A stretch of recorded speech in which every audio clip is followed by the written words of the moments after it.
In the vast, shadowy expanse of Earth's past, one era stands as a living nightmare. A time when survival meant confronting monstrous, almost alien creatures beyond imagination. This hostile battleground was overrun by nightmarish predators lurking in the dense, suffocating swamps. Insects the size of birds ruled the skies, while the land and water teemed with horrors that could trap, sting, and devour in the blink of an eye. This is the Carboniferous, one of the darkest, most terrifying chapters in Earth's history. Among these terrors was a creature that redefined fear itself. Meet Pulmonascorpius kirktonensis, a giant scorpion of such monstrous proportions that it dwarfed its modern relatives. Pulmonascorpius, whose name chillingly translates to breath scorpion, stalked the Carboniferous landscape between 336 and 326 million years ago. First unearthed at the East Kirkton Quarry in Scotland in 1994, fossils of this prehistoric horror have been giving paleontologists nightmares ever since. While the complete specimens found measured about 28 centimeters, or nearly a foot in length, already terrifyingly large for a scorpion, it's the discovery of fragmentary remains that truly reveals the nightmarish potential of Pulmonascorpius. Based on these fragments, scientists estimate that some individuals of this species reached a blood-curdling length of 71 centimeters, or well over 2 feet. At that size, it would have been longer than your arm, with its hard exoskeleton glinting as it scuttled across the forest floor in search of prey. Its claws were perfectly built for grasping, easily snatching up small animals. But the real terror lay at the other end. A stinger larger than any modern scorpion's, filled with venom of unknown potency. But Pulmonascorpius wasn't just big, it was also eerily well-equipped for hunting. This prehistoric nightmare sported 4 distinct eyes, a pair of median eyes, likely used for visual clarity and spatial awareness, and a pair of lateral eyes that probably detected light. This combination gave Pulmonascorpius an almost 360-degree field of vision, making it nearly impossible to sneak up on this predator. Not that you'd want to get close to it in the first place. Unlike its modern desert-dwelling relatives, Pulmonascorpius made its home in the steamy Carboniferous swamps. Scientists believe this giant scorpion was carnivorous, preying on smaller arthropods, amphibians, and even early reptiles. It likely used hunting tactics similar to modern scorpions, clamping onto prey with its powerful claws before delivering a lethal sting with its tail. This giant scorpion, while nightmarish in its own right, pales in comparison to some of the creatures that developed into truly alien shapes and sizes. From here, the horrors only grow stranger. Best exemplified by the Arthop, a name meaning jointed ribs, which does little justice to the sheer horror this creature would instill in any time traveler unfortunate enough to encounter it. Arthop was a massive millipede-like arthropod that roamed the lands of what is now North America and Europe during the late Carboniferous era. But calling it merely a millipede is like calling a great white shark just a fish. This monstrosity reached lengths of up to 2.6 meters or 8.5 feet, making it the largest known land invertebrate ever to exist. Imagine a millipede as long as a car and as tall as a man, its countless legs propelling its armored body through the ancient forests. The existence of such a gargantuan creature was made possible by the high oxygen levels in the Carboniferous atmosphere. Despite its intimidating size and appearance, Arthop was primarily a herbivore. However, this doesn't make it any less terrifying. Its strong jaws, initially used for crushing and consuming tough plant matter, could easily have been used for defense against any creature foolish enough to threaten it. When those mandibles snapped shut, it would be like a pair of industrial shears clamping down with bone-crushing force, reducing anything caught between them to splinters in seconds. Arthop's body was covered in tough armored plates, making it a virtual tank of the Carboniferous. Its numerous legs allowed it to move with surprising speed for its size, crushing everything in its path. The ground would literally tremble as this behemoth passed by, leaving a trail of destruction in its wake. Now, turning our attention to the waters of the Carboniferous period, don't expect any relief from the terrors of the land. The aquatic realm was just as nightmarish, with its own predators lurking in the murky depths, waiting to ambush unsuspecting prey. Stethocanthus, a small but formidable prehistoric shark, prowled these ancient seas during the late Devonian and early Carboniferous periods. While it may not have been the largest predator of its time, measuring up to 3 feet long and weighing around 20 pounds, taking the typical shark fin design to another level, Stethocanthus set itself apart with its bizarre ironing board protrusion on the backs of the males. This strange appendage, known as the spine brush complex, gave Stethocanthus a silhouette unlike anything seen in modern oceans. However, the purpose of this strange protrusion remains a subject of scientific debate, with some experts speculating that it may have functioned as a docking mechanism during mating. The thought of two of these creatures locking their anvil-like protrusions together, thrashing about in the water, adds yet another unsettling element to the creature's already bizarre appearance. Despite its relatively small size compared to some other Carboniferous terrors, Stethocanthus was a constant threat to small fish, and even other smaller sharks. Its teeth were arranged in a unique pattern, suggesting that it was primarily a bottom feeder. However, don't let this fool you into thinking it was harmless. Stethocanthus was an opportunistic predator, more than capable of chasing down slower fish and cephalopods when the chance arose. While Stethocanthus turned heads with its bizarre appearance, Orthocanthus dominated in the size department, a creature that truly brings new meaning to the phrase, fish eat fish world. This formidable freshwater shark-like predator, whose name ominously means straight spine, prowled the waters from the late Carboniferous to the early Permian, roughly 315 to 275 million years ago. Orthocanthus was a true titan of its time, with the largest species, Orthocanthus heinrichi, reaching lengths of up to 4 meters or 13 feet. To put this into perspective, this predator was comparable in size to smaller great white sharks, but with a more elongated body swimming through freshwater rivers and swamps. This alone would be terrifying enough, but Orthocanthus had a few more tricks up its scaly sleeve to cement its place in the pantheon of Carboniferous horrors. The most nightmarish feature of Orthocanthus was its bizarre dental arrangement. Its jaws were lined with what paleontologists call tooth whorls, spirals of teeth that grew continuously throughout the creature's life. The largest of these tooth whorls could reach up to 12 centimeters or 4.7 inches in length, each one packed with sharp, serrated teeth. These tooth whorls operated like biological chainsaws, allowing Orthocanthus to slice through its prey with terrifying efficiency. But the true horror of Orthocanthus lies not just in its appearance or size, but in its behavior. Fossilized droppings, or coprolites, discovered in the Minto coalfield of New Brunswick, Canada, revealed a grim truth about this prehistoric monster. The 300-million-year-old shark droppings were filled with the remains of juvenile Orthocanthus, providing concrete evidence of cannibalism. This wasn't just opportunistic feeding on the already dead, but a systematic practice known as filial cannibalism, where adults intentionally hunt and consume the young of their own species, sometimes even their own offspring. In times of scarcity, Orthocanthus would turn on its own kind, using those saw-like teeth to tear apart its young. So, that's to say, Orthocanthus wouldn't hesitate to devour you, making it the worst thing you could have run into. Unless, of course, you have arachnophobia. In that case, your worst nightmare would be Megarachne, but with a twist. Often referred to as the mesospider or the black widow of the prehistoric world, Megarachne was once thought to be the largest spider species ever to exist, ruling the late Carboniferous period. Early reconstructions painted a terrifying picture, a giant spider stalking its prey through ancient swamps, setting deadly silk snares that only the luckiest creatures could escape. Described as a monstrous arachnid with a body the size of a human head, it was said to boast fangs large enough to inject venom into any creature that dared cross its path. Megarachne's supposed size, far exceeding that of modern spiders like the Goliath bird-eater, struck fear into the hearts of paleontologists and arachnophobes alike. However, modern paleontology has completely overturned this frightening depiction. A closer analysis of the fossils in 2005 revealed that Megarachne was not a spider at all, let alone a monstrous terrestrial hunter. Instead, it was a species of Eurypterid, an aquatic arthropod more closely related to scorpions and horseshoe crabs than to spiders. Far from being a land-dwelling nightmare, Megarachne was an inhabitant of ancient rivers and lakes where it likely scavenged or hunted much smaller prey. Its body, measuring around 20 to 30 centimeters or 8 to 12 inches in length, was built for life in water, with specialized appendages for swimming rather than for chasing down prey on land. The once feared fangs were reinterpreted as feeding structures suited to its aquatic diet, and there is no evidence it laid silk traps or ambushed prey in burrows. Its speed and agility were likely tailored for maneuvering through water rather than leaping across vast distances.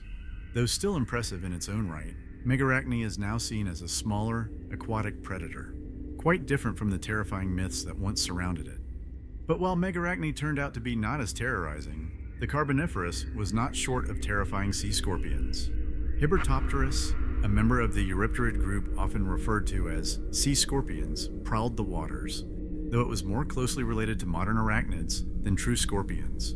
This particular species lived during the late Carboniferous period, approximately 310 million years ago, and it was a true giant of its kind.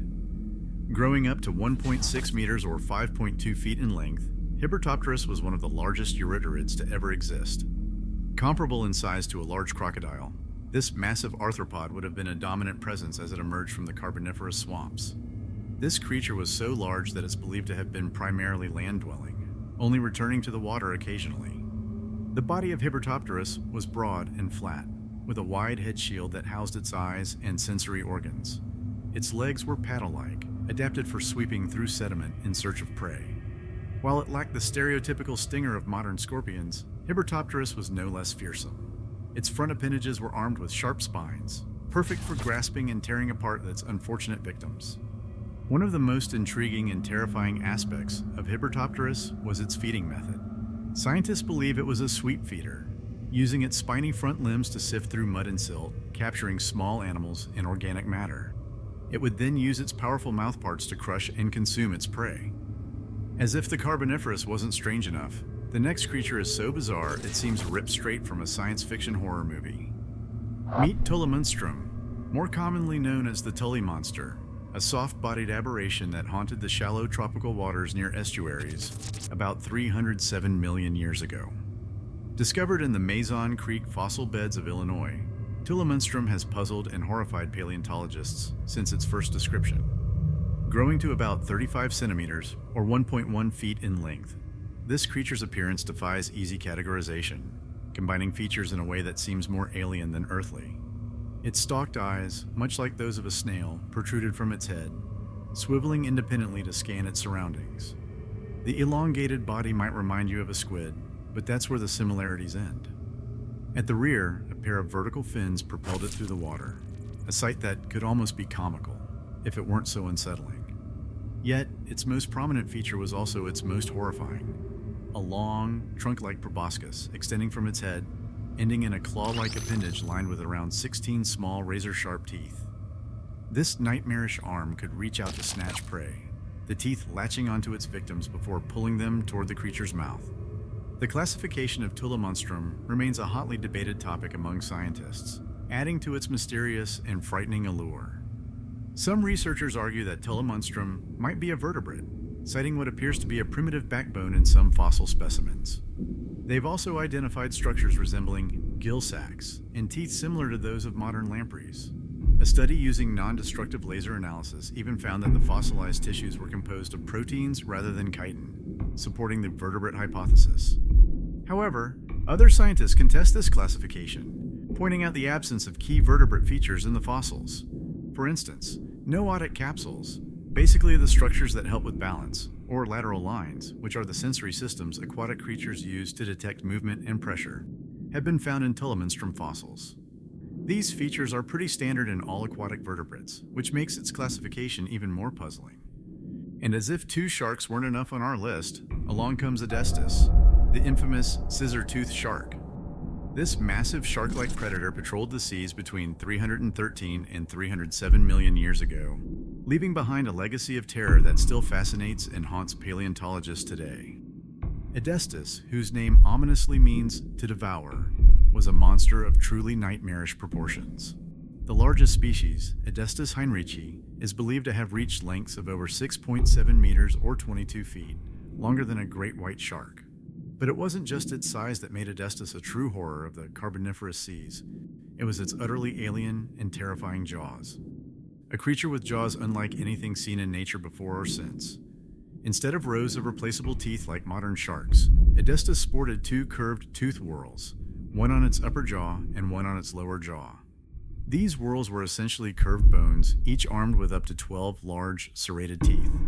But here's where it gets truly horrifying. These tooth whorls were positioned centrally in its mouth, protruding outward like some kind of grotesque scissor blades. The lower whorl was more curved than the upper, creating a nightmarish overbite that would make any orthodontist faint in terror. As Aestus grew, new teeth would form at the back of each whorl and gradually move forward, like a conveyor belt of death. Old teeth at the front would eventually be shed, leaving behind a creature with an ever-renewing set of biological shears in its mouth. Aestus likely used its bizarre dentition like a pair of scissors, slicing through smaller fish and soft-bodied creatures with terrifying efficiency. Researchers believe its jaws worked with a two-gear system, allowing the lower jaw to move back and forth in a sawing motion. Being caught in those jaws meant no escape. You'd be sliced to pieces with deadly precision. While no complete body fossils of Aestus have been found, researchers infer from its close relatives that it likely had a body shape similar to a great white shark, with triangular pectoral fins and a tall forked tail fin. This would have made Aestus a swift, open-water predator, capable of chasing down prey with relentless determination. With such a terrifying design, it's no wonder Aestus left its mark across vast regions. Fossils of this fearsome predator have been discovered in areas that are now the United States, Russia, and the United Kingdom, suggesting that these scissor-toothed terrors had a wide distribution. Modern dragonflies are among the most successful predators on Earth, boasting a hunt success rate of over 95%. Now, apply that same predatory efficiency to the prehistoric version, and you get Megarachne, often referred to as the griffin flea. This colossal, dragonfly-like creature wasn't just a larger version of its modern relatives. It was a true aerial predator that would make any human observer feel like prey. Megarachne, whose name appropriately means large-nerved, referring to the intricate network of veins in its massive wings, lived approximately 305 to 299 million years ago. It was one of the largest known flying insects ever to exist, with a wingspan that stretched up to 65 to 70 centimeters, or 25 to 28 inches, the size of a modern-day raven or large hawk. Imagine, if you can, a dragonfly the size of a large bird of prey swooping down from the Carboniferous skies. Its massive compound eyes, likely capable of detecting the slightest movement, would have given it exceptional vision for tracking and capturing prey. The sound of its wings, far louder than any modern insect, would have been a terrifying herald of its approach. Megarachne's body was equally impressive, stretching up to 33 centimeters or 13 inches in length. Its powerful jaws, designed for catching and crushing prey in mid-flight, were capable of snapping up other insects and possibly even small amphibians or reptiles.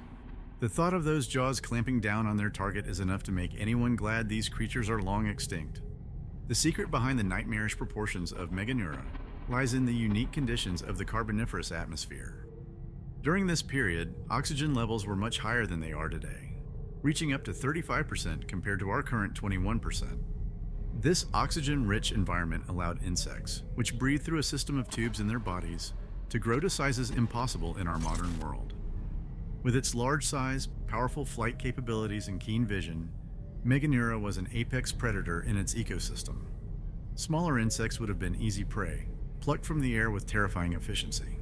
Even animals on the ground may not have been safe, as Megarachne could potentially swoop down and snatch them up. And even the rivers and swamps weren't exempt from harboring creatures of monstrous proportions.